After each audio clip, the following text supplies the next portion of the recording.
રાજકોટ અગ્નિકાંડ બાદ હવે ડીઈઓની કાર્યવાહી। ડીઈઓ ભગીરથસિંહ પરમારે તપાસ ટીમની રચના કરી। સુરતની તમામ શાળાઓનો સર્વે કરવામાં આવશે।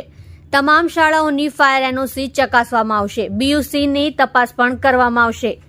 શાળામાં શિક્ષકો, આચાર્યો અને વિદ્યાર્થીઓને તાલીમ આપવામાં આવશે। હોનારતની ઘટનામાં કઈ પ્રકારે વર્તવું એ શીખવવામાં આવશે।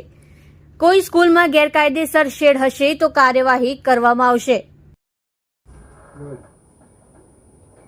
સાહેબ, રાજકોટની ઘટના બાદ અલગ અલગ જગ્યાઓ પર ફાયર દ્વારા તપાસ કરવામાં આવી રહી છે।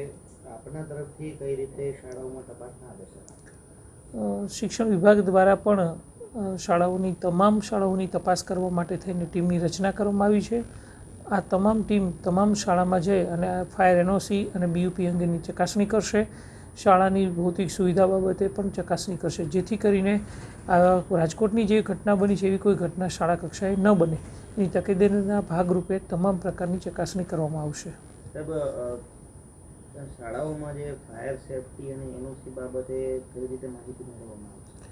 ફાયર સેફટી અને એનઓસી બાબતે સરકારશ્રીની જે ગાઈડલાઇન છે એ મુજબની ચકાસણી કરવામાં આવશે। 9 મીટર કરતાં વધુ ઊંચાઈ ધરાવતી શાળાઓની અંદર ફાયર એનઓસીની જરૂરિયાત હોય છે અને નિયમો હોય છે। નિયમોને ધ્યાનમાં રાખી તમામ સ્ટાફને એ અંગે અવેર કરવામાં આવ્યા જશે શાળામાં અને તેની એ મુજબની ચકાસણી કરશે।